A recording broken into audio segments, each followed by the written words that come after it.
கர்த்தருடைய பரிசுத்த நாமத்திற்கு மகிமை உண்டாவதாக. ஆண்டவர் ஆசீர்வதித்து கொடுத்த இந்த பரிசுத்த ஓய்வு நாளிலே நாம் ஆண்டவரை துதித்தோம், ஆண்டவரை ஆராதித்தோம். இப்பொழுது தேவனுடைய வார்த்தையை நாம் தியானிக்க இருக்கிறோம். ஆவியானவர் இந்த ஓய்வு நாளிலே என்ன பேசுகிறார் என்பதை நாம் கேட்க வேண்டும். ஆகவே இந்த ஓய்வு நாளிலே கூட ஆவியானவர் சொல்கிற வார்த்தைக்கு நாம் செவி கொடுத்து அந்த வார்த்தையின் பிரகாரமாக நடக்க நாம் ஒப்புக்கொடுக்கப்பட வேண்டும். இப்போது வாசிக்கலாம். ரோமருக்கு நிருபம் 8ஆம் அதிகாரம் 9ஆம் வசனம் நான் வாசிக்கிறேன்.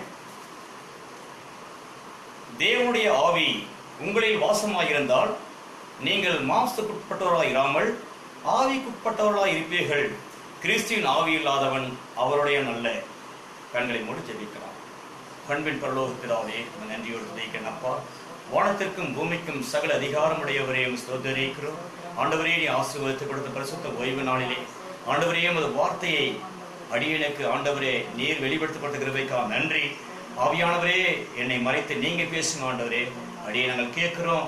இந்த வார்த்தை எங்களுக்கு ஆண்டவரே மனம் திருந்தல் வார்த்தையாய், விடுதலை கொடுக்கிற வார்த்தையாய், இந்த உலகத்தை வெறுத்து ஆண்டவரே உம்மை பின்பற்றி வருகிற வார்த்தையாக என் உள்ளத்துக்குள்ளாக கிரியை செய்யட்டும் ஆண்டவரே. இந்த வார்த்தையை நீங்க ஆசீர்வதித்துக்காக நன்றி அப்பா. இதுக்கான மகிமை செலுத்துகிறோம். இயேசு கிறிஸ்துவின் பரிசுத்தமுள்ள நாமத்தில் ஜெபிக்கிறோம் ஜீவனுள்ள நல்ல பிதாவே. ஆமென், ஆமென். ஹல்லேலூயா, ஹல்லேலூயா. என் அன்புக்குரியவர்களே, மறுபடியும் நான் வாசிக்கிறேன்.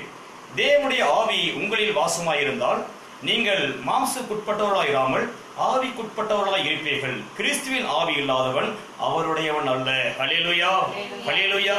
இன்றைக்கு ரட்சிக்கப்பட்ட தேவ ஜனங்கள், ரட்சிக்கப்பட்ட தேவனுக்காக ஒப்பு கொடுக்கப்பட்ட ஊழியர்கள், அவர்கள் கிறிஸ்துவின் ஆவியிலே பூரணப்பட்டு இருக்கிறார்களா அல்லது இந்த உலகத்தின் ஆவியினாலே நிரப்பப்பட்டிருக்கிறார்களா? அதைத்தான் இன்றைக்கு ஆவியானவர் உங்களிடமாய் பேச போகிறார். அல்லேலூயா, அல்லேலூயா. ஆவி ஆண்டவர் சொல்லிக் கொண்டிருக்கிறார், நீங்கள் தேவனுடைய பிள்ளைகளானால் தேவ ஆவி உங்களை வழிநடத்தப்பட வேண்டும். நீங்கள் ரட்சிக்கப்பட்ட பிள்ளைகளாக இருந்தால் ரட்சகராகிய கிறிஸ்துவோடைய ஆவி உங்களில் வாசம் செய்ய வேண்டும். கிறிஸ்துவின் ஆவியானவர் உங்களுக்கு இருக்கும் போது உங்களை ஒவ்வொரு நாளும் நன்மையான ஈவுகளை செய்யும்படியாகவும், நல்ல பாதையிலே நடக்கும்படியாகவும், நல்ல செயல்பாடுகளை நீங்கள் செய்யும்படியாகவும் ஆண்டவருடைய ஆவியானவர் உங்களுக்குள் இருந்து அவர் வழிநடத்தி கொண்டே இருப்பார். கிறிஸ்துவுக்குள் ஒருவன் இருக்கும்போது அல்லது கிறிஸ்துவின் ஆவி ஒருவனுக்குள் இருக்கும்போது அவன் நன்மை செய்கிற மனிதனாய் இருப்பான். அல்லேலூயா. அவன் நன்மை செய்கிறவனாய் இருப்பான், தீமைகளை வெறுக்கிறவனாய் இருப்பான். அது மாத்திரமல்ல, அவனுடைய வழிகளெல்லாம் ஜீவனுள்ள பாதையாய் இருக்கும். அவனுடைய பாதைகள் எல்லாம் தெளிவான ஒரு பாதையாய் இருக்கும். ஒரு இருளான பாதையிலே அவன் ஒருபொழுதும் நடக்க மாட்டான். ஏனென்றால் அவனை ஆளுகிறவர் கிறிஸ்துவானவர். அவனுக்குள் இருப்பது கிறிஸ்துவின் ஆவி. ஆவியின் அன்புக்குரிய தேவனுடைய ஜனங்களே, இந்த கடைசி காலங்களிலே எந்த ஆவியினாலே நாம் வழிநடத்தப்படுகிறோம் என்பதை நாம் நிதானிக்க வேண்டும், நம்மை ஆராய்ந்து பார்க்க வேண்டும். ரோமருக்கு நிருபம் 8ஆம் அதிகாரத்திலே 5ஆம் வசனம் சொல்லப்பட்டிருக்கிறது. அன்றியும் மாம்சத்தின்படி நடக்கிறவர்கள் மாம்சக்குரியவர்களை சிந்திக்கிறார்கள், ஆவியின்படி நடக்கிறவர்கள் ஆவிக்குரியவர்களை சிந்திக்கிறார்கள். ஹல்லேலூயா, ஹல்லேலூயா. மாம்சப்படி நடக்கிற ஒரு மனுஷனும் மாம்ச கேட்டுகளை சிந்தித்து சிந்தித்து தன் ஆத்துமாவை கெடுத்துக் கொண்டிருக்கிறான், தன் ஆத்துமாவை கெடுத்துக் கொண்டிருக்கிறான், தன் வழிகளை கெடுத்துக் கொண்டிருக்கிறான், தேவனுடைய மகிமை இழந்து கொண்டிருக்கிறான், பரலோகத்து போகிற வழியை அவன் மறந்து விடுகிறான். ஏனென்றால் அவன் சிந்தைகள் மாம்சக்கேற்றபடி சிந்தித்துக் கொண்டிருக்கிறது, அவனுடைய எண்ணங்கள் மாம்சக்கேற்றபடி நினைத்துக் கொண்டிருக்கிறது, அவன் வழிகள் எல்லாம் உலகத்துக்குரிய காரியங்களிலே நடந்து கொண்டிருக்கிறான். ஆனால் வேதம் சொல்கிறது, நீ ஆவிக்குரிய மனுஷனாய் இருந்தால் நீ ஆவிக்குரிய சிந்தனைகள் உனக்குள் பெருகிக் கொண்டே இருக்கும். ஒருவேளை நீ மாம்சத்துக்குரியவனாய் இருந்தால் மாம்சத்துக்குரியவனை நீ சிந்தித்துக் கொண்டிருப்பாய். அன்புக்குரிய தேவனுடைய பிள்ளைகளே, அப்படி மாம்சத்துக்குரியவனை நீ சிந்தித்துக் கொண்டிருந்தால் அது மரண பாதையிலே உங்களை கொண்டு சென்று விடும், அது மரண பாதையிலே கொண்டு சென்று விடும். நீ ஆவிக்குரிய மனிதனாய் இருந்தால் வேதம் சொல்கிறது, ஆவியின் சிந்தை உள்ளவன் ஜீவனும் சமாதானம் உள்ள மனிதனுக்கு ஒப்பாய் இருப்பான். நீ ஆவிக்குரியவனா அல்லது மாம்சக்குரியவனா? நீ ஆவிக்குரியவனா இருக்கும்போது ஜீவன் உள்ள பாதை, சமாதானம் உள்ள ஒரு பாதையை தேவனோடு கொடுப்பார். நீ மாம்சக்குரியவனா இருக்கும்போது அந்த பாதை ஒரு மரண பாதையா இருக்கும். அந்த பாதையில் நடக்கும் போது மரணம் உன்னை ஆட்கொள்ளும், சத்துரு உன்னை மேற்கொள்வான், பிசாசு உன்னை அவன் பிடியிலே வைத்துக் கொள்வான். அன்புக்குரியவர்களே, ஆவியானவர் தெளிவாய் பேசிக் கொண்டிருக்கிறார். பரிசுத்த ஆவியானவர் தெளிவாக பேசிக் கொண்டிருக்கிறார். இந்த கடைசி காலங்களிலே நீ கிறிஸ்துவின் ஆவியை பெற்றுக்கொள்ள வேண்டும். பரிசுத்த ஆவியினால் அபிஷேகம் பண்ணப்பட வேண்டும். அந்த கிறிஸ்துவின் ஆவி உனக்குள் இருக்கும் போதுதான் அந்த ஜீவனுள்ள பாதையை தேவன் உனக்கு காட்டுவார். இந்த சமாதானத்து பாதையை தேவன் உனக்கு காட்டுவார். இன்னும் ரட்சிக்கப்பட்ட ஜனங்கள் இந்த உலக பிரகாரமாக வாழ்ந்து கொண்டிருக்கிறார்கள். மாம்சத்துக்குரிய வழியை சிந்தித்துக் கொண்டிருக்கிறார்கள். இன்றைக்கு அநேக ஊழியக்காரரை பாருங்கள். அநேக ஊழியக்காரர்கள் அந்த ஆராதனை பார்க்கும் போது அந்த ஆராதனை கிறிஸ்து பிரியமுள்ள ஆராதனையாக காணப்படவில்லை. ஒரு ஆராதனையை நான் பார்த்துக் கொண்டிருக்கிறேன், யூடியூப்ல பார்க்கிறேன். அங்கே அந்த ஊழியக்காரர் பயங்கரமாக கூத்தாடி கொண்டிருக்கிறார். அங்கே விசில் சத்தம் கேட்டுக் கொண்டிருக்கிறது. ஒரு பக்கம் ட்ரம்ஸ் அடித்துக் கொண்டிருக்காங்க. ஊழியக்காரர் ஆட்டம் போட்டுக் கொண்டிருக்கிறார். விசுவாசிகள் விசில் அடித்துக் கொண்டிருக்கிறார்கள். அது கிறிஸ்துக்கு பிரியமான ஆராதனையா அல்லது உலக பிரகாரமான ஆராதனையா? சிந்தித்து பாருங்கள். தேவனுடைய ஊழியக்காரர்களை மனம் திரும்புங்கள். தேவன் பட்சிக்கிற அக்கினியா இருக்கிறார். உன் ஆராதனை எப்படிப்பட்டதா இருக்கிறது? பரலோக தேவனை மகிழ்ப்படுகிற ஆராதனையா அல்லது உலக ஜனங்களை மகிழ்ப்படுகிற ஆராதனையா? இரண்டு நினைவுகளால் குந்தி குந்தி நீ நடந்தால் தேவனுடைய கோபாக்கினைக்கு ஆளாவீர்கள்.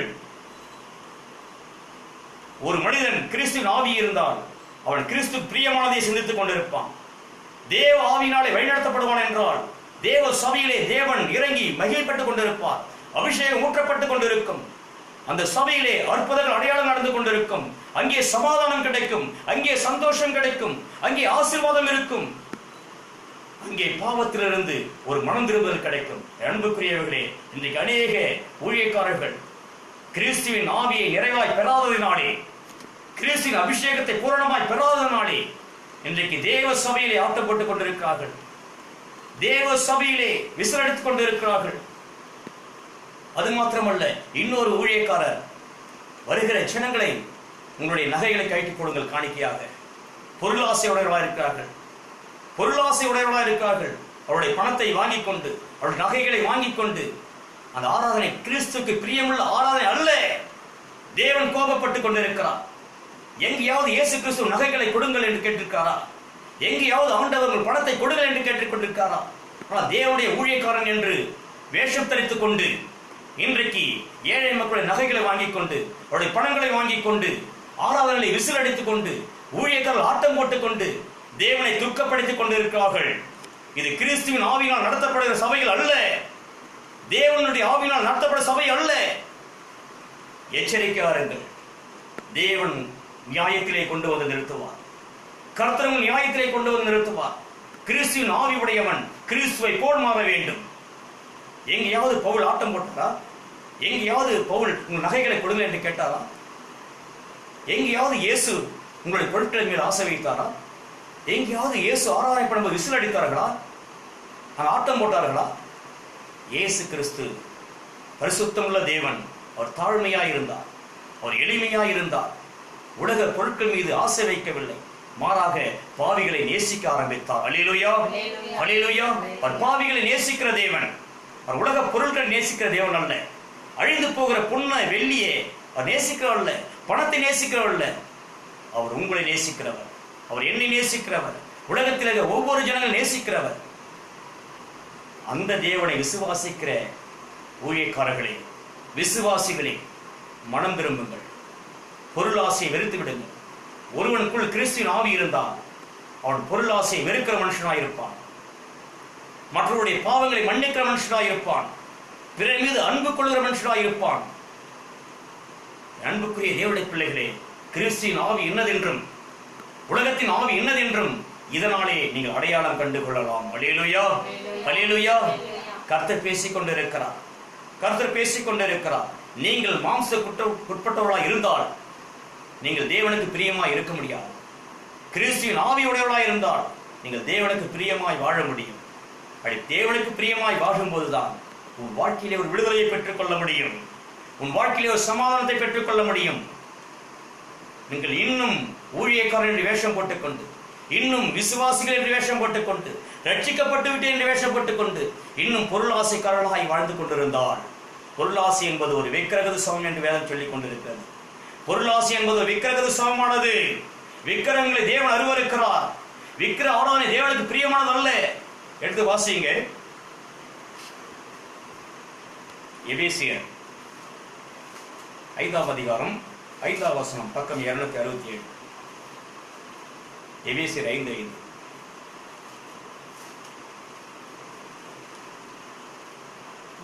விபச்சாரக்காரனாவது, அசுத்தனாவது, விக்கிரக ஆராதனைக்காரனாகிய, பொருளாசையாவது, தேவனுடைய ராஜ்யமாகிய கிறிஸ்துவின் ராஜ்யத்திலே சுதந்திரம் அடைவதில்லை என்று அறிந்திருக்கிறீர்களே. ஹல்லேலூயா, ஹல்லேலூயா. இந்த அப்போஸ்தலர் பவுல் எபேசு சபைக்கு எழுதும்போது கூட விபச்சாரக்காரனாவது, அசுத்தனாவது, விக்கிரக ஆராதனைக்காரனாகிய, பொருளாசைக்காரனாவது, தேவனுடைய ராஜ்யமாகிய கிறிஸ்துவின் ராஜ்யத்திலே சுதந்திரம் அடைவதில்லை என்று அறிந்திருக்கிறீர்களே. அல்லேலூயா, அல்லேலூயா. எபேசு சபைக்கு அப்போஸ்தலர் பவுல் பரிசுத்த ஆவியில் நிறைந்தவராய் இந்த பொருளாசையை குறித்து ஆண்டவர் எச்சரிப்பதை அங்கு சுட்டி காட்டிக் கொண்டிருக்கிறார். எபேசு சபைக்கு மாத்திரமல்ல, இன்றைக்கு இந்த வார்த்தைகளை கேட்கிற உங்களையும் ஆண்டவர் கேட்டுக் கொண்டிருக்கிறார். பொருளாசை ஆகிய விக்கிர ஆராதனைக்காரனாகிய, பொருளாசைக்காரனாவது, தேவனுடைய ராஜ்யமாகிய கிறிஸ்துவின் ராஜ்யத்திலே அவன் சுதந்திரம் அடைவது இல்லை என்று அறிந்திருக்கிறேன். அன்புக்குரிய தேவனுடைய ஜனங்களே, விக்கிரக ஆராதனைக்கு சமமாய் பொருளாசை குறித்து ஆண்டவர் பேசிக் கொண்டிருக்கிறார். பொருளாசை என்பது ஒரு விக்கிரக ஆராதனை சமம். தயவு செய்து இன்றைக்கு அந்த பொருளாசையை வெறுத்து விடுங்கள். அந்த பொருளாசையை வெறுத்து விடுங்கள். பண ஆசையை வெறுத்து விடுங்கள். இவைகளெல்லாம் விக்கிரக சமமான ஒரு காரியம் என்று ஆவியானவர் பேசிக் கொண்டிருக்கிறார். அன்புக்குரிய தேவனுடைய பிள்ளைகளே, இதற்கு சாட்சியாக வேதத்திலிருந்து ஒரு மனுஷனை உங்களுக்கு காட்ட நான் விரும்புகிறேன். அல்லேலூயா. எடுத்து வாசிக்கலாம். தானியேலுக்கு எழுதின புஸ்தகம், பழைய ஏற்பாட்டு 1036வது பக்கம். தானியேலுக்கு எழுதின புஸ்தகம் 5ஆம் அதிகாரம் 5ஆம் வசனம், 6ஆம் வசனம், 7ஆம் வசனம்.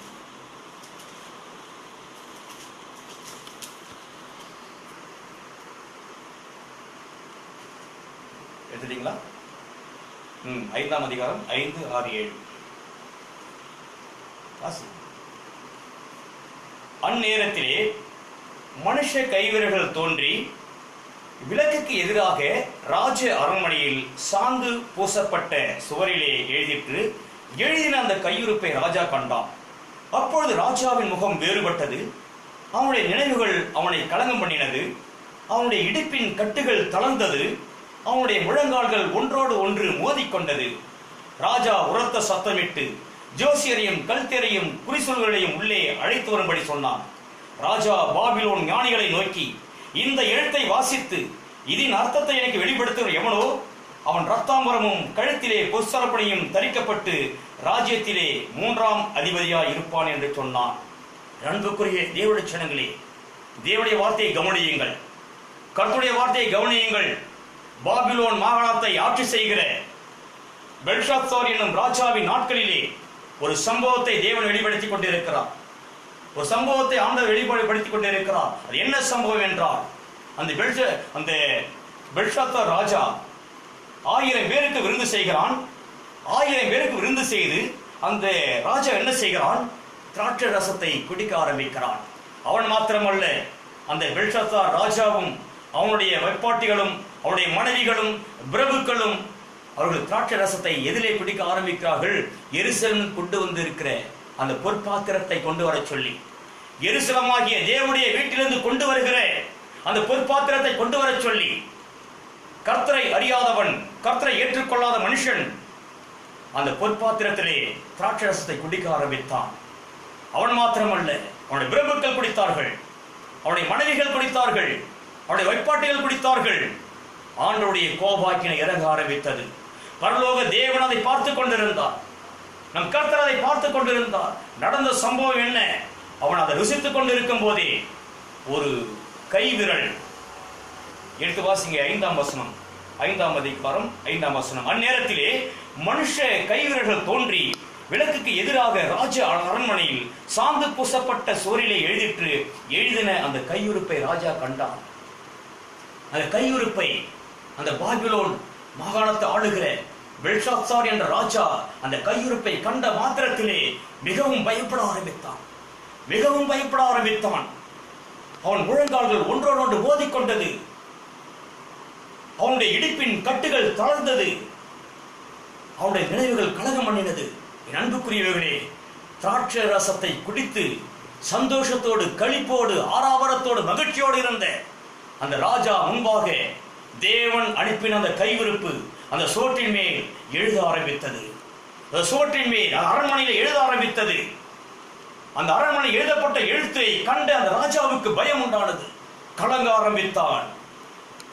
அன்புக்குரிய தேவனுடைய ஜனங்களே, அவன் பயந்து அந்த தேசத்தில் இருக்கிற குறிசர்கள் அழைக்க ஆரம்பித்தான். கல்தேயர்கள் அழைத்தான், ஜோசியர்கள் அழைத்தான்.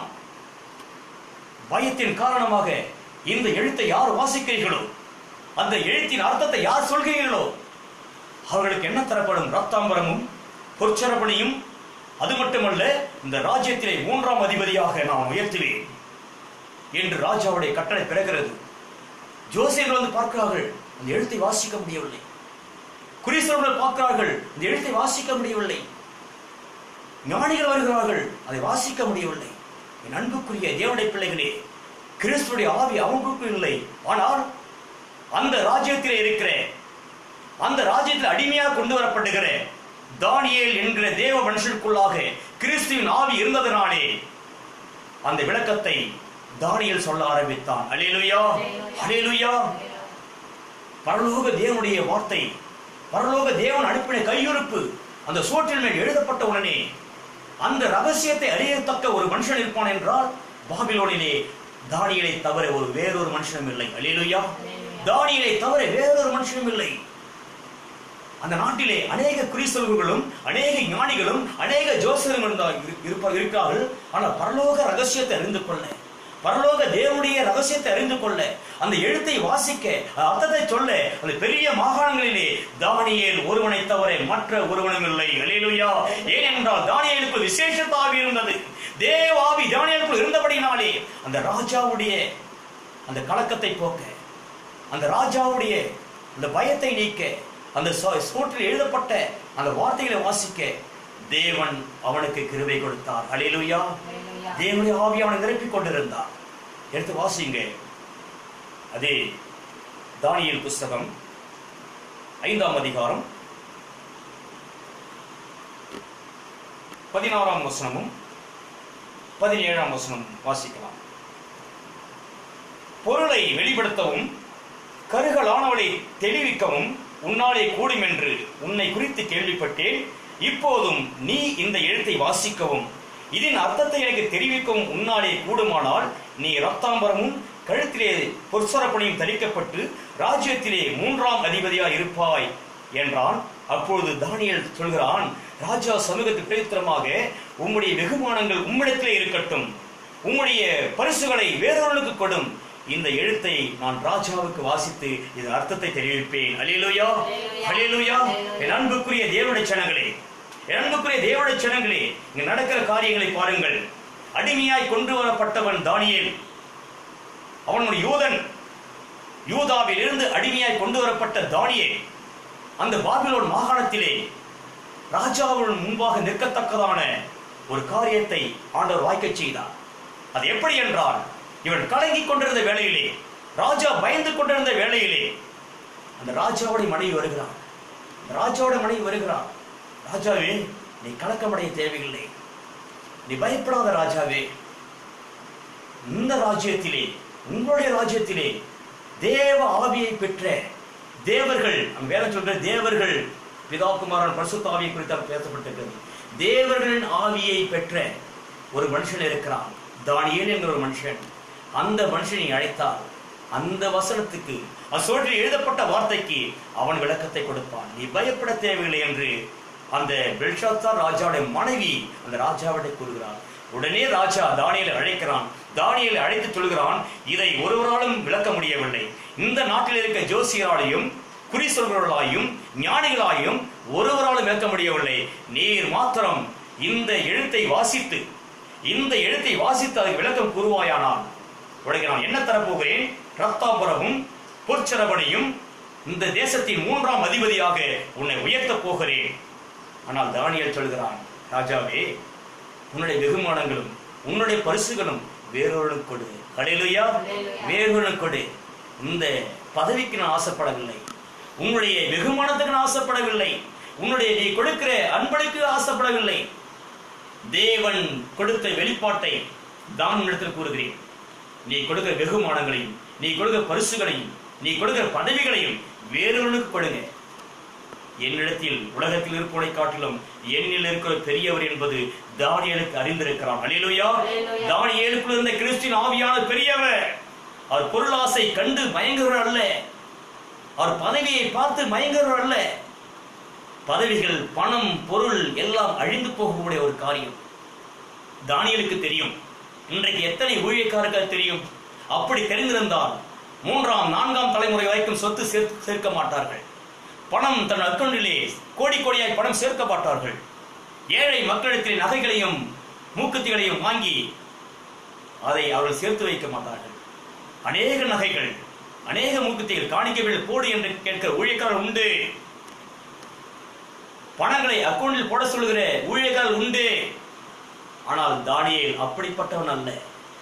அழிந்து போகிற பணத்தின் மீது ஆசைப்படுகிறவன் தானியேல் அல்ல. அழிந்து போகிற பதவி மீது ஆசைப்படுகிறவன் தானியேல் அல்ல. அழிந்து போகிற பொருட்கள் மீது ஆசைப்படுகிற தானியேல் அல்ல. ஏனென்றால் தானியேலுக்குள் இருந்த ஆவியானவர் வானத்தையும் பூமியும் சமுத்திரத்தையும் உண்டாக்கின சர்வ வல்லமுள்ள ஆவியானவர். அல்லேலூயா. சர்வ வல்லமுள்ள தேவனானவர்.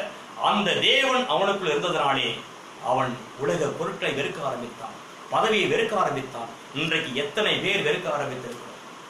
இன்றைக்கு எத்தனை தேவனுடைய பிள்ளைகள் பொருட்களை வெறுக்க ஆரம்பித்திருக்கிறோம்? எத்தனை பேர் தனக்கு வருகிற பதவியை வேண்டாம் என்று சொல்லிக் கொண்டிருக்கிறோம்? ஒரு பதவி கொடுத்தால் போதும், பணம் இருந்தால் போதும், பொருள் இருந்தால் போதும், அப்படி என்று அநேக ஜனங்கள் கர்த்தரை துக்கப்படுத்திக் கொண்டிருக்கிறார்கள். ஆண்டவரை எரிச்சல் ஊட்டிக் கொண்டிருக்கிறார்கள். அவர் பட்சிக்கிற அக்கினியாய் இருக்கிறார். அல்லேலூயா. அவர் எரிச்சல் உள்ள தேவன் என்று வேதம் சொல்கிறது. அவர் இரக்கமுள்ளவர் தான், அவர் கிருபை உள்ளவர் தான். ஆனால் எரிச்சல் உள்ள தேவன் என்று வேதம் சொல்லிக் கொண்டிருக்கிறது. என் அன்புக்குரியவர்களே, இன்றைக்கு மனம் திரும்புங்கள். தானியேலுக்குள் இருந்த ஆவியானவர் உங்களுக்குள் இருந்தால் இன்றைக்கு பொருள் ஆசையை வெறுத்து விடுங்கள், பதவி ஆசையை வெறுத்து விடுங்கள், பண ஆசையை வெறுத்து விடுங்கள். மனம் திரும்புங்கள் என்று ஆவியானவர் சொல்லிக் கொண்டிருக்கிறார். மனம் திரும்புங்கள் என்று ஆவியானவர் பேசிக் கொண்டிருக்கிறார். கடைசி காலமாக இருக்கிறது. பணத்தை நேசிக்கிற காலம் அல்ல, பொருட்களை நேசிக்கிற காலம் அல்ல, பதவியை நேசிக்கிற காலம் அல்ல. கிறிஸ்துவின் ஆவியானவராகிய அந்த தேவனை நேசியுங்கள். கிறிஸ்துவின் ஆவியினாலே நிரப்பப்படுங்கள், அபிஷேகம் நிரப்பப்படுங்கள். கிறிஸ்து ஆவியானவர் உங்களை வழிநடத்தட்டும். ஹல்லேலூயா, ஹல்லேலூயா. அன்புள்ள தேவனுடைய ஜனங்களே, இன்றைக்கு தானியேலை போல நீங்கள் மாற வேண்டும். அது மாத்திரமல்ல, தானியேலுக்குள் இருந்த ஆவியானவர் உங்களுக்குள் இருக்கும்போது கிறிஸ்துவின் சிந்தை உங்களுக்கு கொடுக்கப்படும். கிறிஸ்துவானவர் உங்களை வழிநடத்துவார், உங்களை ஆளுகை செய்வார். பொருள் ஆசையை குறித்து எச்சரிக்கையாருங்கள், பொருள் ஆசை குறித்து எச்சரிக்கையாருங்கள். அதுதான் பவுல் சொல்கிறார். பிலிப்பியர் 3ஆம் அதிகாரம் 11ஆம் வசனம் வாசிங்க, பக்கம் 272. பிலிப்பியர் 3:11, பக்கம் 272, புதிய ஏற்பாடு.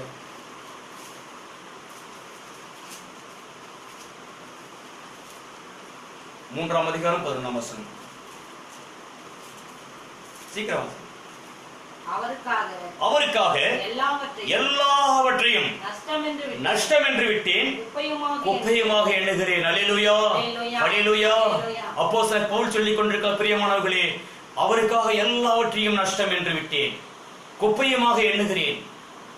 தானியேல் அனைத்தையும் குப்பை மாதிரி தான் அவன் வெறுத்து விட்டான். தானியேல் என்ன செய்தான்? வேறு யாருக்காவது கொடுங்க, இதை எனக்கு ஒன்றும் தேவையில்லை. உன் வெகுமானங்கள், உன் அன்பளிப்புகள் யாருக்காவது கொடுங்க. ஏனென்றால் அதை அவன் நேசிக்கவில்லை. அது ஒரு குப்பையாக எண்ணினான், அது ஒரு நஷ்டம் என்று எண்ணினான். என் அன்புக்குரிய தேவனுடைய பிள்ளைகளே, அப்போஸ்தலர் பவுல் சொல்லிக் கொண்டிருக்கிறார், அவருக்காக எல்லாவற்றையும் நஷ்டம் என்று விட்டேன், குப்பையுமாக எண்ணுகிறேன். நீங்கள் என்றைக்கு உலக பொருட்களை நஷ்டம் என்றும் குப்பை என்று எண்ணுகிறீர்களோ, அன்றைக்கு தான் கிறிஸ்து ஆவியானவர் பவுலை வழிநடத்தியது போல வழிநடத்த முடியும். பவுலை பரதேசி எடுத்துக்கொண்டது போல உங்களை எடுத்துக்கொள்ள முடியும். நீங்கள் குப்பையும் நஷ்டம் என்று எண்ணாமல் அதை நீங்கள் யோசித்துக் கொண்டிருந்தால் அதுதான் உங்களுக்கு தேவனாய் இருக்கும், அதுதான் உங்களுக்கு ஆண்டவராய் இருக்கும். ஆனால் நமக்கு ஆண்டவராய் இயேசு ஒருவர் இருக்கிறார். இந்த குப்பையும் நஷ்டமாக பொருளை நேசித்தால் அது உங்களை ஆண்டு கொள்ளும், அது உங்களுக்கு ஆண்டவராய் இருக்கும், அது உங்களுக்கு விக்கிரகமாய் இருக்கும். அதை நேசிக்க ஆரம்பித்தீங்கன்னா மரண பாதையில் போக ஆரம்பிப்பீர்கள். அன்புக்குரிய தேவனுடைய பிள்ளைகளே, நமக்கு ஒரு தேவன் இருப்பார் என்றால் அவர் ஆண்டவராக இயேசு ஒருவர் மாத்திரமே, அவருடைய ஆவி மாத்திரமே நமக்கு வாசம் செய்ய வேண்டும். குப்பையும் நஷ்டம் என்று விட்டுவிட்ட பவுல் விட்டுவிட்ட அந்த பொருட்களை நீ நேசித்தால் ஒருபோதும் வாழ்க்கையிலே சமாதானம் இருக்காது. ஒருபோதும் கிறிஸ்து ஆவியானவர் உன்னை ஆள முடியாது. ஒருபோதும் கிறிஸ்து ஆவிக்குள்ளாக உன்னை வழிநடத்தப்பட முடியாது. ஏனென்றால் அது உலகத்துக்குரியவைகள், அது மாம்சத்துக்குரியவைகள். மாம்சத்துக்குரியவன் எப்படி கிறிஸ்துக்குள்ளாக வழிநடத்த முடியும்? மாம்சத்துக்குரியவன் எப்படி கிறிஸ்துவின் ஆவிக்குள்ளாக அவன் செல்ல முடியும்? அன்புக்குரியவர்களே, ஆவிக்குரிய சிந்தை இருக்குமானால் அது ஜீவனும் சமாதானம் உள்ள ஒரு வாழ்க்கையா இருக்கும். மாம்சத்துக்குரிய ஒரு சிந்தை இருந்தால் அது மரணப்பாதையாய் முடிந்துவிடும். இன்றைக்கு மனம் திரும்ப வேண்டும். இன்றைக்கு தீர்மானம் எடுக்க வேண்டும். தேவனோட ஆவியான பேசிக் கொண்டிருக்கிறார். அன்புக்குரியவர்களே, இன்றைக்கு அநேக ஆராதனைகளிலே அநேக காரியங்களை பார்த்துக் கொண்டிருக்கிறோம். மாம்சக்கு ஏற்றபடி, மனிதர்களை பிரியப்படுத்தும்படி, மனிதர்கள் கைத்தட்டப்பட வேண்டும், மனிதர்கள் விசிலடிக்கப்பட வேண்டும், ஊழியக்காரர்கள் ஆட்டம் போட வேண்டும். என்ன ஆராதனை? கிறிஸ்து பிரியப்படுவாரா? தேவன் மகிமைப்படுவாரா? விதவிதமான ஆடைகளை அணிந்து கொண்டு காலில் இருக்கிற ஷூவை கூட கைத்தாமல் வழிபடுத்தலில் நின்று கொண்டு வேதத்தை கையில் வைத்துக் கொண்டு வாசிக்கிற தேவனுடைய ஜனங்களே, தேவனுடைய ஊழியக்காரர்களே, மனம் திரும்புங்கள். நீர் நிற்கிற இடம் பரிசுத்தமானது. பரிசுத்த தேவனை ஆராதிக்கிற நீ யாரா இருந்தாலும் சரி, பாதரட்சியை கைட்டுங்கள்.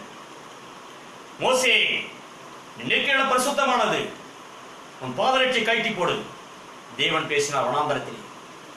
இன்றைக்கு கிறிஸ்துவின் ஆவி உங்களுக்கு இருந்தால் தயவு செய்து நீங்கள் ஆராதிக்கும் போது உங்களுடைய பாதரட்சியை ஷூவை கைட்டு போடுங்க. தேவ பக்திக்குரிய வஸ்திரத்தை தெரிவித்துக் கொள்ளுங்க. கிறிஸ்துவுக்கு மகிமையான ஆராதனை பண்ணுங்க. பொருளாசை மீது உங்களுடைய மனதை வைக்காதீர்கள். வருகிற ஜனங்களிடத்திலே உங்கள் நகைகளை கைட்டி போடுங்கள், உங்கள் செயின்களை கைட்டி போடுங்கள், உங்கள் மூக்குத்தி மோதல்களை கைட்டி போடுங்கள் என்று காணிக்கைப்பட்டு போட சொல்லி நீங்கள் ஒருவரையும் வற்புறுத்தாதீர்கள். தேவன் பணத்திற்கு ஆசைப்படுகிறவரோ பொருட்கள் மீது ஆசைப்படுகிறோ அல்ல. அவர் மகிமையின் ராஜா. பூமியும் அது நிறைவும் கர்த்தருடையது. அவர் வானங்களை உண்டாக்கினவர், பூமியை உண்டாக்கினவர், நட்சத்திரங்களை பேர் சொல்லி அழைக்கிறவர், சூரியனையும் சந்திரனையும் படைத்தவர். அப்பேற்பட்ட தேவனுடைய ஊழியக்காரர்களை நீங்கள் அழிந்து போகிற பொன்னையும் வெள்ளியும் மக்களிடத்தை கேட்டு வாங்குகிறது தேவனுக்கு அருவருப்பானது. இது கிறிஸ்துவின் ஆவி அல்ல. கிறிஸ்துவின் ஆவி இருந்தால் பவுலை போல அவருக்கென்று அனைத்தையும் நஷ்டம் என்று குப்பையும் என்று விட்டுவிட்டு வந்தேன் சொல்லீர்கள். என் அன்புக்குரிய தேவனுடைய பிள்ளைகளே, இன்றைக்கு ஆண்டவர் சொல்லிக் கொண்டிருக்கிறார், கிறிஸ்துவின் ஆவி உங்களுக்குள் இருக்க வேண்டும். கிறிஸ்துவின் ஆவியானவரும் வழிநடத்தப்பட வேண்டும். கிறிஸ்துவின் ஆவி இல்லாதவன் அவருடைய அல்ல. கிறிஸ்துவின் ஆவி இல்லாதவன் அவருடைய அல்ல என்று சொல்லும் போது நாம் யாருடைய நாம் வாழ்கிறோம் என்பதை நிதானித்து பார்க்க வேண்டும். ஆண்டவர் ஒவ்வொரு இடத்திலும் பேசிக் கொண்டிருக்கிறார். அடுத்த வசனம் வாசிக்கலாம். ஆதியாகமம் 39 அதிகாரம் 12 வசனம்.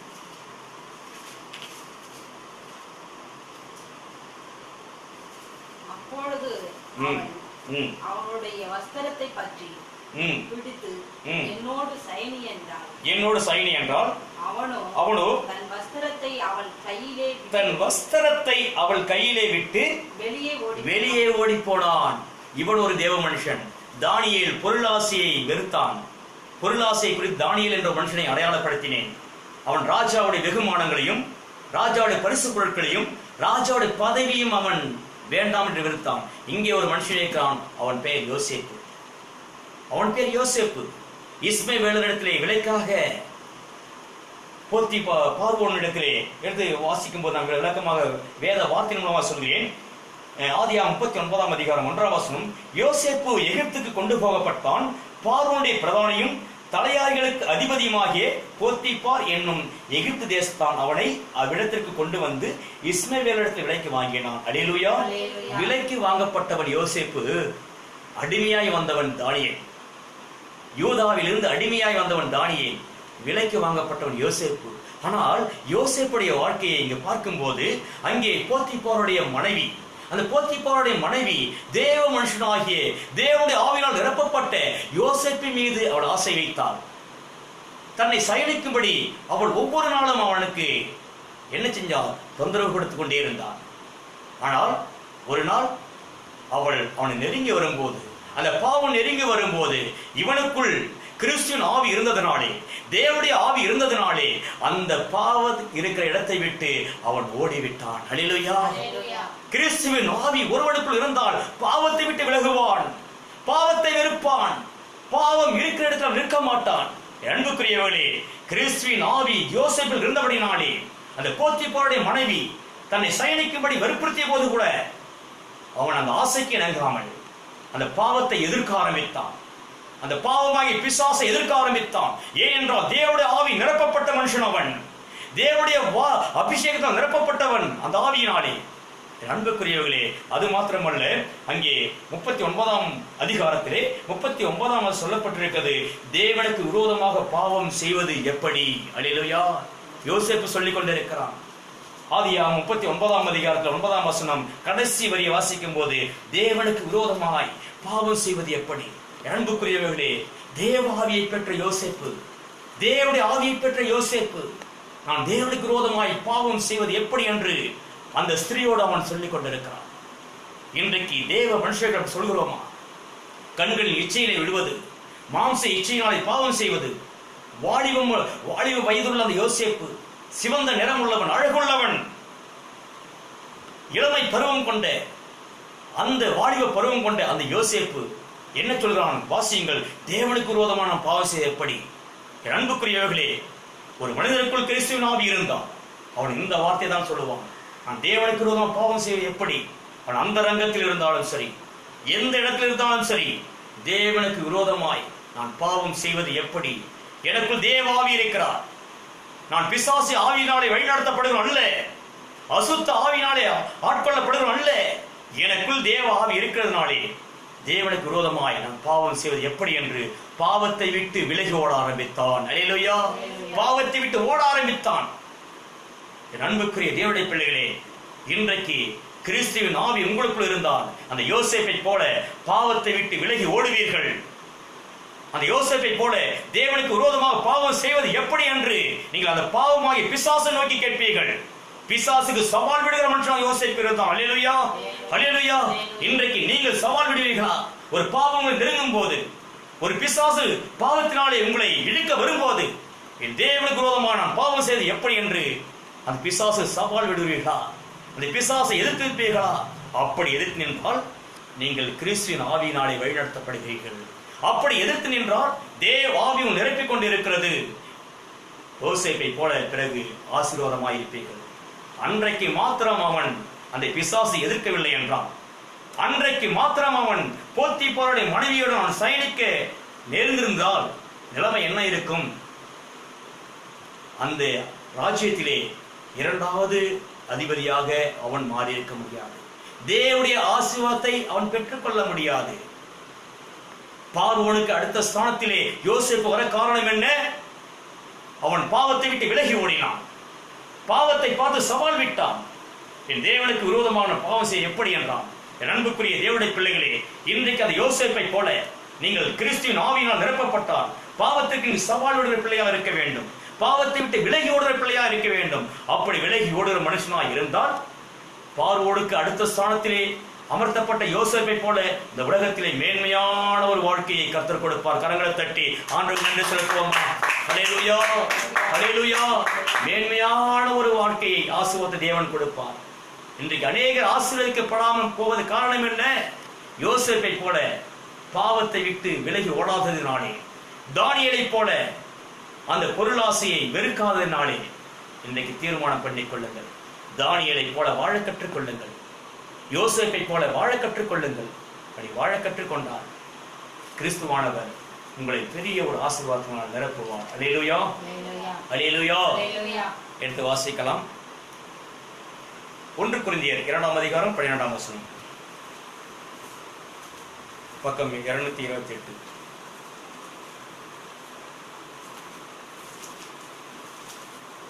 சீக்கிரம் வாசிங்க. 1 கொரிந்தியர் 2:12.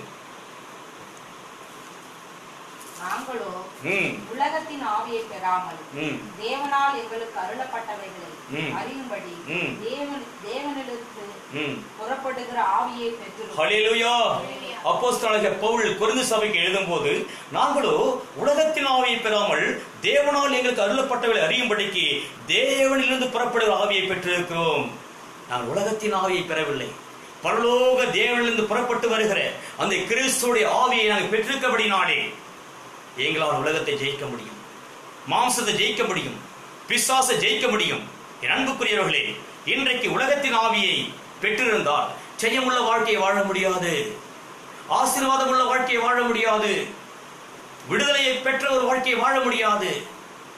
மரித்து உயிர் எழும்பொழுது கூட ஆண்டோட வருகையிலே வேதம் சொல்கிறது, தேவனுடைய வருகையிலே மரித்தவர்கள் முதலாவது எழுப்பப்படுவார்கள், பிறகு உயிரோடு இருக்க நீங்கள் இமைப்பொழுதிலே மறுரூபமாகப்பட்டு தேவனுடைய ராஜ்யத்தில் எடுத்துக்கொள்ளப்படுவீர்கள் என்று, பரலோகத்தில் எடுத்துக்கொள்ளப்படுவீர்கள் என்று. ஆனால் இங்கே கிறிஸ்துவின் ஆவி இல்லாதவன், தேவனிடத்தில் புறப்படுகிற அந்த ஆவியை பெறாதவன், அவன் மரித்து அடக்கம் பண்ணப்பட்டு அந்த உயிர்த்தெழுதல் வரும்போது எப்படி தேவனிடத்தில் எடுத்துக்கொள்ளப்பட முடியும்? உலகத்தின் ஆவியை பெற்றால் ஒரு பொழுது எடுத்துக்கொள்ளப்பட முடியாது. நீங்கள் ஏமாந்து போய்விடுவீர்கள். அன்புக்குரிய தேவனுடைய ஜனங்களே, இன்றைக்கு உங்களுக்குள் என்ன ஆவி இருக்குது என்பதை நீங்கள் நிதானித்து பார்க்க வேண்டும். நீங்கள் இன்னும் வேஷம் போட்டுக்கொண்டு உலகத்துக்கு ஒரு வேஷமும் தேவனுக்கு ஒரு வேஷம் போட்டுக் கொண்டிருந்தால் நீங்கள் தான் ஏமாந்து போவீர்கள். ஆண்டவர் ஏமாற மாட்டார், இயேசு ஏமாற மாட்டார். நீங்கள் ஏமாற்றம் அடைவீர்கள், நீங்கள் ஏமாற்றம் அடைவீர்கள் கர்த்தருடைய வருகையிலே. அன்புக்குரிய தேவனுடைய பிள்ளைகளே, இன்றைக்கு பவுல் சொன்னது போல நாங்களோ உலகத்தின் ஆவி பெறாமல் கர்த்தரிடத்து புறப்படுகிற, தேவனிடத்து புறப்படுகிற அந்த ஆவியை நாங்கள் பெற்றிருக்கிறோம் என்று 1 Corinthians 2:12 சொல்லிக் கொண்டிருக்கா.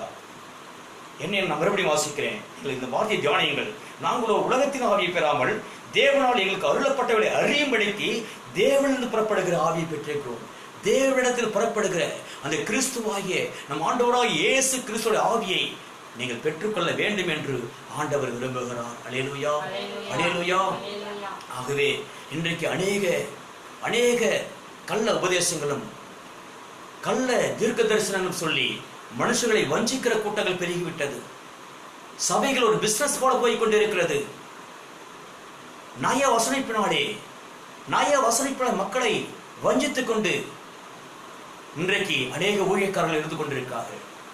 எல்லாவற்றையும் நான் சொல்லவில்லை. ஒரு சில ஊழியக்காரர்கள் பணத்துக்காக, தன் மேன்மைக்காக, தன் செல்வத்தை பெருக்கிக் கொள்வதற்காக இன்றைக்கு மக்களை வஞ்சித்துக் கொண்டிருக்கிறார்கள், தேவனை கோபப்படுத்திக் கொண்டிருக்கிறார்கள்.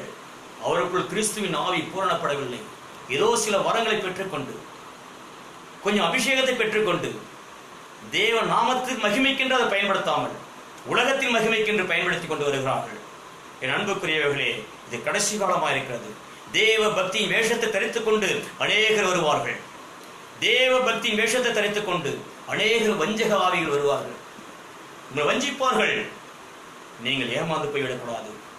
ஆகவே இன்றைக்கு நீங்கள் கிறிஸ்துவின் ஆவியை பெற்றுக்கொள்ள வேண்டும், அபிஷேகத்தை பெற்றுக்கொள்ள வேண்டும், உலகத்தை வெறுக்க வேண்டும், பொருளாசை வெறுக்க வேண்டும், ஒருவருக்கொருவர் அன்பா இருக்க வேண்டும், ஒருவருக்கொருவர் மன்னிக்கப்பட வேண்டும். எல்லாவற்றையும் குப்பை என்றும் நஷ்டம் என்று என்ன ஒரு பவுலின்குள் இருந்த ஆவியானவர் உங்களுக்குள் இருந்தால் நீங்களும் இந்த வார்த்தை தான் சொல்லிக் கொண்டிருப்பீர்கள். என்று வாசிக்கலாம். மத்தேயு சுவிசேஷம் 7:22-23. மத்தேயு சுவிசேஷம் 7:22-23. அந்நாளில் அநேகர் என்னை நோக்கி, கர்த்தாவே கர்த்தாவே, உமது நாமத்தினாலே தீர்க்க தரிசனம் உரைத்தோம் அல்லவா, உமது நாமத்தினாலே பிசாசுகளை துரத்தினோம் அல்லவா, உமது நாமத்தினாலே அநேக அற்புதங்களை செய்தோம் அல்லவா என்பார்கள். அப்பொழுது நான் ஒரு காலம் உங்களை அறியவில்லை, அக்கிரம செய்கைக்காரரே, என்னை விட்டு அகன்று போங்கள் என்று அவர்களுக்கு சொல்லுவேன். ஹல்லேலூயா, ஹல்லேலூயா. என் அன்புக்குரியவர்களே, வேத வார்த்தையின் அடிப்படை சொல்லிக் கொண்டிருக்கிறேன். அந்நாளே அநேகர் என்னை நோக்கி, கர்த்தாவே கர்த்தாவே, உமது நாமத்தினாலே தீர்க்க தரிசனம் உரைத்தோம் அல்லவா, உமது நாமத்தினாலே பிசாசுகளை துரத்தினோம் அல்லவா, உமது நாமத்தினால் அநேக அற்புதங்கள் செய்தோம் அல்லவா என்பார்கள். அப்பொழுது நான் ஒரு காலம் உங்களை அறியவில்லை, அக்கிரம செய்கைக்காரரே, எங்களை விட்டு அகன்று போங்கள், என்னை விட்டு அகன்று போங்கள். இந்த பூமியிலே என் நாமத்தை பயன்படுத்தி என் நாமத்தின் மகிமைக்கென்று நீங்கள் செய்யாமல், உங்கள் மகிமைக்கென்று, உலகத்தின் மகிமைக்கென்று நீங்கள் பிசாசை துரத்தி நீங்கள் உங்களை மகிமைப்படுத்திக் கொண்டீர்கள். நீங்கள் தீர்க்க தரிசனம் சொல்லி அநேகருடைய பணத்தை வஞ்சித்து வைத்துக் கொண்டீர்கள். நீங்க அநேக அற்புதம் செய்து உங்களை நீங்களே உயர்த்தி கொண்டிருந்தீர்கள். என் நாமம் அங்கு மகிழ்ப்படவில்லை. என் நாமம் மகிழ்ப்படவில்லை. நீங்கள் மகிழ்ப்படுத்திக் கொள்வதற்காக, உங்களை நீங்கள் வளர்த்துக் கொள்வதற்காக, உங்கள் செல்வாக்கை பெருகிக் கொள்வதற்காக நீங்கள் பிசாசை துரத்திவிட்டு பணம் சம்பாதிப்பதும், தீர்க்க தரிசனம் சொல்லிவிட்டு பணம் சம்பாதிப்பதும், அநேக மக்களை வஞ்சித்துக் கொண்டு அநேக அற்புதங்கள் அடையாளம் செய்து அநேக மக்களிடத்திலே பணத்தை பறித்துக் கொண்டு இருக்கிற உங்களை பார்த்து நான் சொல்லிக் கொண்டிருக்கிறேன். நான் ஒரு காலம் உங்களை அறியவில்லை. அக்கிரம செய்காரரே, என்னை விட்டு அகன்று போங்கள் என்று அவர்களுக்கு சொல்லுவேன்.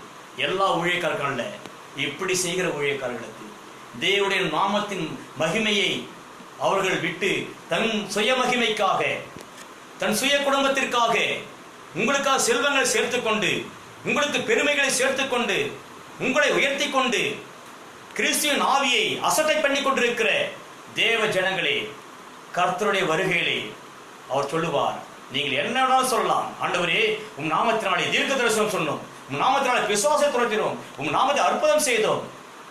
ஆண்டவர் சொல்றார், நீ அற்புதம் செய்திருந்தாலும், தீர்க்க தரிசனம் உரைத்தாலும், அநேக அடையாளம் செய்தாலும் என் நாமத்துக்கென்று நீங்க செய்யவில்லையே. உன் நாமத்துக்கென்று, உன்னுடைய புகழ்ச்சிக்காக, உன்னுடைய பெருமைக்காக நீ செய்து கொண்டு உன்னை வளர்த்துக் கொண்டாய். என்னை நீ மகிமைப்படுத்தவில்லை. ஆகவே அக்கிரம செய்கிறவர்களே, என்னை விட்டு அகன்று போங்கள். நீங்க யார் என்று எனக்கு தெரியாது, நீங்கள் யார் என்று எனக்கு தெரியாது என்று ஆண்டவர் உங்களை தள்ளி விடுவார். அன்புக்குரியவர்களே, கிறிஸ்துவின் ஆவி மாத்திரம் நமக்குள் இருந்தார், கிறிஸ்துவின் ஆவி மாத்திரம் நமக்குள் இருந்தார். ஒரு பிசாசை துரத்தும் போது, ஒரு தீர்க்கதரிசனம் சொல்லும் போது தேவன் நாமத்தை மகிமைக்கென்று தான் செய்வோம் தவிர நம்முடைய மகிமைக்கென்று ஒருபோது நாம் செய்ய மாட்டோம். ஒரு தீர்க்கதரிசனம் சொல்லி அவர்களிடத்தில் 500 1000 பணத்தை வாங்கி கொண்டிருக்கிற அநேக ஊழியக்காரர்கள் உண்டு. ஒரு தீர்க்கதரிசனம் சொல்லி ஒரு குடும்பத்துக்குள்ளாக அடிக்கடி பணத்தை பெற்றுக் கொண்டு வருகிற அநேக ஊழியக்காரர்கள் உண்டு. சபைகளிலே தேவனுடைய நாமத்தை மகிமைக்கென்று வார்த்தைகளை சொல்லாமல் அவர்களுக்கு வருமானம் வரத்தக்கதான வார்த்தைகளை சொல்லி ஏழை மக்களுக்கு வஞ்சிக்கிற ஊழியக்காரர்கள் உண்டு. அவர்களை பார்த்து ஆண்டவர் சொல்லிக் கொண்டிருக்கிறார், அவர்களை பார்த்து ஆண்டவர் சொல்லிக் கொண்டிருக்கிறார். அக்கிரம சிந்தை உள்ளவர்களே, உன் சிந்தையிலே கிறிஸ்துவின் ஆவி இல்லை, உன்னுடைய ஜீவியத்திலே கிறிஸ்துவின் ஆவி இல்லை, தேவ ஆவி இல்லை. நீ உலகத்தின் ஆவியை பெற்றிருக்கபடினாலே உலகத்தில் பொருளை நேசிக்கிறாய், உலகத்தின் பணத்தை நேசிக்கிறாய், உலகத்தின் பெருமையை நேசிக்கிறாய், உலகத்தின் மேன்மையை நேசித்துக் கொண்டிருக்கிறாய். கிறிஸ்துவின் ஆவி உனக்குள் இருந்தால் பொருளாசையை வெறுத்து தானியலை போல வாழ்வாய். கிறிஸ்துவின் ஆவி உனக்குள் இருந்தால் பாவ இச்சைகளை வெறுத்து, பாவங்களை வெறுத்து யோசேப்பை போல வாழ்வாய். உலகத்தை நீ வெறுத்தால் பவுலை போல அனைத்தையும் நஷ்டமும் குப்பை என்று எண்ணிக்கொண்டிருப்பாய். இன்றைக்கு நீங்கள் தீர்மானம் எடுக்க வேண்டும். கிறிஸ்துவாகிய அந்த தேவன் பேசிக் கொண்டிருக்கிறார். கிறிஸ்துவின் ஆவி இல்லாதவன் அவருடையவன் அல்ல. இன்றைக்கு கிறிஸ்துவின் ஆவி உங்களுக்குள் இருக்கிறதா இல்லையா என்று தீர்மானம் பண்ணிக் கொள்ளுங்கள். கர்த்தர் உங்களை ஆசீர்வதிப்பார். அந்த வார்த்தையை கேட்கிற உங்கள் ஒவ்வொருவரையும் பிதா குமாரன் பரிசுத்த ஆவியின் பேராலே ஆசீர்வதிக்கிறேன். உங்கள் குடும்பத்துக்குள்ளாக சமாதானமும் சந்தோஷமும் மகிழ்ச்சியும் இயேசு நாமத்தினாலே பெருகட்டும். கர்த்தருடைய வருகையிலே நீங்கள் ஒவ்வொருவரும் ஆண்டவருடைய ஆவியால் நிரப்பப்பட்டிருந்தால் நீங்கள் எடுத்துக்கொள்ளப்படுவீர்கள். உங்கள் விரோதமாய் எழும்புகிற பிசாசுடைய ஆயுதங்கள் இயேசு நாமத்தினாலே இன்று வாய்க்காமல் போகும். கர்த்தர் உங்களை ஆசீர்வதிப்பாராக. God bless you.